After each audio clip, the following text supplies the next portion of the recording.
ہمارے پاس psychiatric patient آتے ہیں جن کو ڈیلوژنز ہو رہے ہوتے ہیں، ہیلوسینیشنز ہو رہی ہوتی ہیں، اور اس ٹائم پہ وہ اپنے علاج کو بالکل خراب کرنے والی کوئی بات نہیں کرتے۔ جو ہی ان کے ڈیلوژنز ختم ہوتے ہیں، جو ہی ان کی ہیلوسینیشنز ختم ہوتی ہیں، ان کا برین نارمل ہو جاتا ہے، تو وہ کوئی نہ کوئی چلاکیاں شروع کر دیتے ہیں۔ تو گھر والے کہتے ہیں کہ یہ دیکھو تے خراب ہو گیا، چلاکیاں کر رہا ہے۔ میں کہنی یہ ٹھیک ہو گیا چلاکیاں کر رہا ہے۔ کہتے کیوں؟ میں نے کہا کہ نارمل آدمی تو چلاکیاں کرے گا۔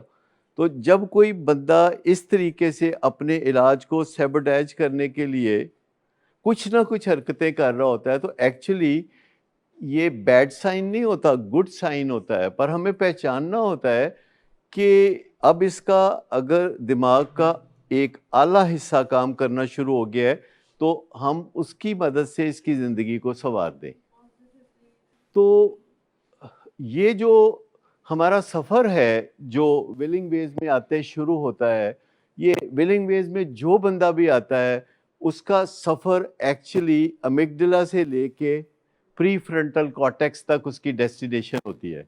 اور یہ جو امیگڈلا ہے اور یہ جو پری فرنٹل کارٹیکس ہے، ان کے درمیان فاصلہ پتہ ہے کتنے؟ 2-2.5 انچ کا فاصلہ ہوگا، زیادہ نہیں ہے، 2-2.5 انچ کا فاصلہ ہے۔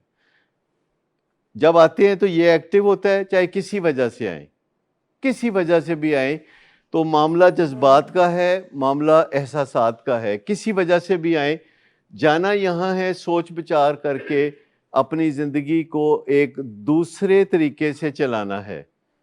لیکن ہمارے ارد گرد چونکہ سب اپنی زندگی کو ادھر سے چلا رہے ہوتے ہیں، تو ہمیں وہ سیکھنا نہیں پڑتا۔ ہم انکانشیسلی دوسرے لوگوں کے بیچ میں رہتے ہوئے وہی کرنا شروع ہو جاتے ہیں جو کہ دوسرے لوگ کر رہے ہوتے ہیں۔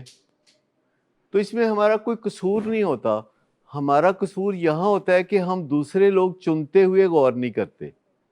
یعنی اگر دوسرے لوگوں کا ہماری زندگی پہ اتنا اثر ہوتا ہے تو ہمیں دوسرے لوگوں کو چنتے ہوئے کیا سوچنا چاہیے؟ دوسرے لوگ ہماری زندگی میں، دوسرے لوگ۔ جب آپ گلبرگ میں لبرٹی مارکیٹ میں شاپنگ کرنے جاتے ہیں تو آپ ایک سرٹن دکان پہ جاتے ہیں، باقی دکانوں پہ نہیں جاتے، تو آپ کس بنیاد پہ وہ دکان چنتے ہیں؟ مطلب آپ کوئی اچھائی برائی دیکھ کے جاتے ہیں۔ لیکن کیا آپ اپنی عام زندگی میں جب آپ دوست بناتے ہیں، جب آپ یونیورسٹی میں کسی کے ساتھ بینچ پہ بیٹھتے ہیں، کیفیٹیریا میں بیٹھتے ہیں، تو کیا ایسا سوچتے ہیں کہ میں ادھا پہلے پتہ تے کر لاں اے بندہ کیسا ہے؟ زیادہ تر دوستیاں کس وجہ سے بنتی ہیں؟ نمبر 1 ریزن کہ لوگوں کے درمیان ہر قسم کی جو دوستیاں ہوتی ہیں اس کا نمبر 1 ریزن کیا ہوتا ہے؟ نہیں، they happen to be there, کہ وہ وہاں تھے، آپ کے قریب تھے۔ جیسے اکثر فلموں میں دکھاتے ہیں کہ کوئی لڑکا سیڑھیاں چڑھتے ہوئے آ رہا ہے، کوئی لڑکی سیڑھیاں اترتے ہوئے آ رہی ہے، کتابیں گر گئی ہیں لڑکی کی، لڑکا پکڑا رہا ہے۔ ایسے سین دیکھے ہوں گے آپ نے فلموں میں۔ حالانکہ وہ کتابیں لے کے اسے اب گھر چلے جانا چاہیے، پر وہ دل دے دیتی ہے۔ تو اینی ریزن کہ اگر آپ کی کتابیں گری ہیں اور کسی لڑکے نے پکڑا دی ہیں تو آپ اسے دل دے دیں اب۔ تو ہم کن لوگوں کے ساتھ ملتے جلتے ہیں، یہ فیصلہ بہرحال ہمیں سوچ سمجھ کے کرنا چاہیے، کیونکہ ونس ہم نے لوگوں کو چن لیا، they are going to be influential, وہ بے اثر نہیں ہوں گے، وہ لازماً ہم پہ اثر انداز ہوں گے۔